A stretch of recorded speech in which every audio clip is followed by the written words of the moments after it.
she was happy 20 minutes ago. This mumsy misfit has only had a baby with my husband. So I'm a wife and a stepmom all rolled into one. Yes! And guess what? I'm not taking it very well. Eastenders has courted controversy with its gritty storylines, including a notorious baby swap and disturbing plots involving child grooming, kidnapping, and graphic domestic abuse. Meanwhile, Emmerdale fans are outraged over Tom's abusive behavior towards Belle, demanding his character's demise. These dramas push the boundaries of soap opera storytelling. Smart square scenes of torture, a fan favorite buried alive, and a heartbreaking baby exchange that prompted 13,000 complaints. The sickest plots in EastEnders. See the lowest points in the dramatic history of the soap opera. In Albert Square, one of the most watched TV shows in Britain, the drama never ends.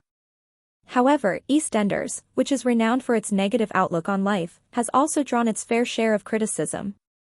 Since Den and Angie Watts first took a seat behind the Queen Vic bar in 1985, audiences have been captivated by the characters' brooding personalities and never-ending issues. When the advertisements aired, between 1.5 and 1.75 million kettles were boiled, and the national grid had to get ready for this moment at the height of its popularity. Some of the dirtiest soap opera plots ever have taken place in the neighborhood where the sun never shines on the square. Taking on some of the most contentious and taboo issues in British culture, EastEnders has covered everything from kidnaps and beatings to gruesome deaths and sex assaults. Here are a few of the soap opera's most surprising storylines. Chilly baby exchange.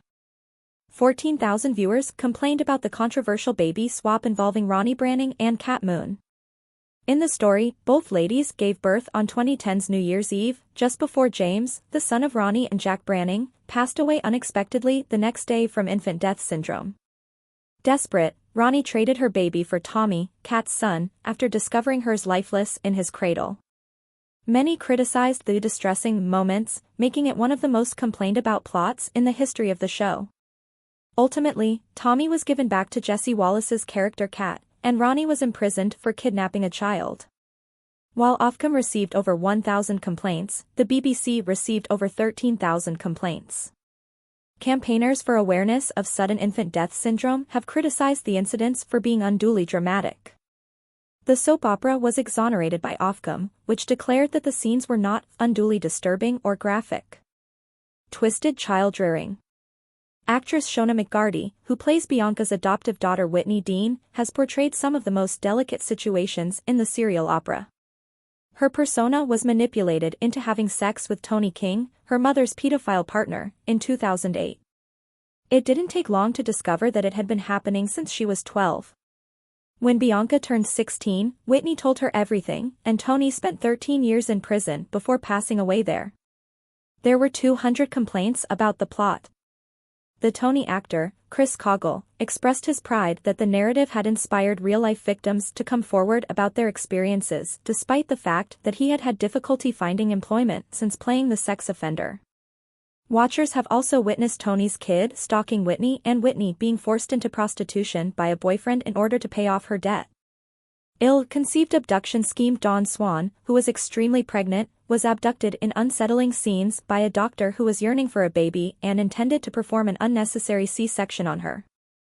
Dr. May Wright, who was having trouble conceiving her own child, was holding Cara Toynton's character captive. The doctor told Dawn she would cut her baby from her while she was shackled to a bed. When she obtained the scalpel that May was about to use, she was able to flee.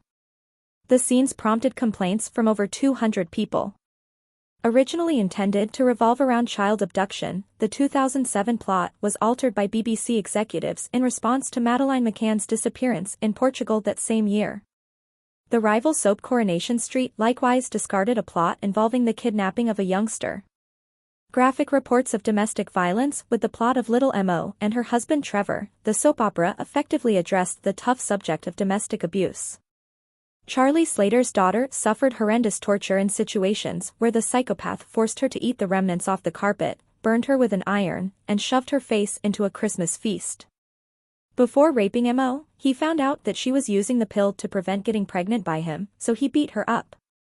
The 2001 plot ended when Mo stuck back and repeatedly struck Trevor with an iron, leaving him for dead. The BBC claimed to have received a steady stream of complaints regarding the episode. According to the Broadcasting Standards Committee, the sustained and graphic scenes weren't supposed to air before 9 p.m. watershed.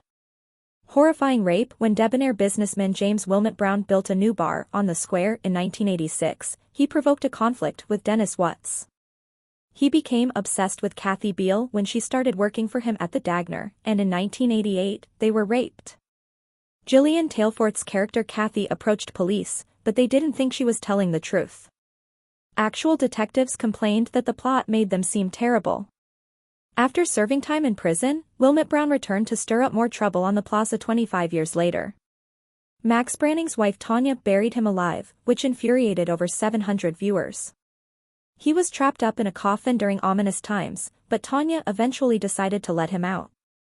Tanya, played by Joe Joyner, spiked Max's drink in the contentious Easter 2008 episodes before taking him to Epping Forest with her lover, Sean Slater.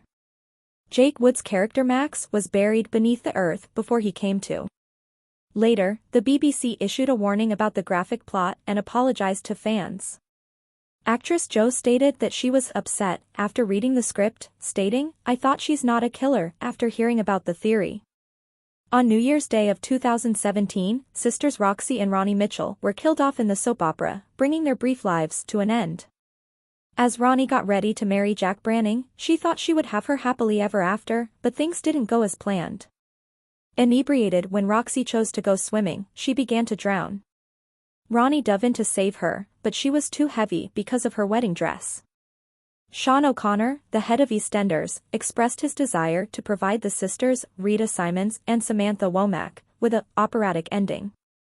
They were not the kind of characters that would leave in the back of a taxi, the speaker remarked. Later, in the mind of her daughter Amy, Roxy returned from the dead. Dreadful agony. The most graphic scenes on the soap opera included Phil Mitchell torturing Jack Branning because he thought he was having an affair with Sharon, his wife. When the harsh man from the square beat up Jack, splashed him in gasoline, and threatened him with a gun, the show received 181 complaints. Jack was abducted by Phil's goons and subjected to a horrific ordeal at the Arches, which persisted throughout the entire show. While Phil snarled, he was gagged and thrown into the mechanic's pit. How does that feel, Jack? How does it feel to be aware of the extent to which I will harm you? This is going to be fun for me. Ben Mitchell arrived just in time to save Jack, and Phil released him. Want him in a body bag is the dead end. Fans of Emmerdale are furious and want the characters who are ruining their evenings killed off. Following the catastrophic dinner party, Tom physically abused Belle without expressing regret. Fans of Emmerdale have insisted that a character who is ruining their evenings be killed off. Tom King is the newest villain to join the ranks of the notable villains that the ITV soap opera has produced over the years. Tom's cruelty and control over his new wife Belle Dingle had been progressively rising, and on Tuesday, he lost control. At the conclusion of the special dinner party episode, James Chase's character Tom gave his wife a severe reprimand. However, he showed no regret for his actions on yesterday night's episode of Emmerdale, even going so far as to fabricate an incident in which he was the victim and Belle the guilty party. He maintained that she was falsely accusing him of attempting to harm her and that she had actually trapped her hand under the faucet. "We were talking about something really callous and self-centered that you did," he said, alluding to his revelation that Belle had continued to take her contraceptive pill despite her agreement to try for a child. "I had no idea that your hand was in the faucet. You had your hand there for a second, less than a second, but I'm not sure what you think happened. I apologize, but this shouldn't divert attention from the main problem. I'm still baffled as to why you felt the need to deceive me by lying." But his depraved behavior has left Emmerdale viewers enraged and clamoring for his head. One yelled on X, the former Twitter platform, "One of the Dingles ought to shoot the hell out of Tom. A body bag is the only location I want to see him." Assault. Belle can accomplish this by skipping her medication for a few days. He must leave. Another person said, "I am eager for this P*******K Tom to die on Emmerdale. He's destroying my nights." Another wrote on Twitter, "Tom burnt Belle and hasn't even said sorry. He's so disgusting, can't wait for the Dingles to find out and make him suffer for what that monster is putting our Belle through." In the meantime, a fourth person posted, "When will Tom be revealed? I'm growing really tired with this plot. Please subscribe our channel."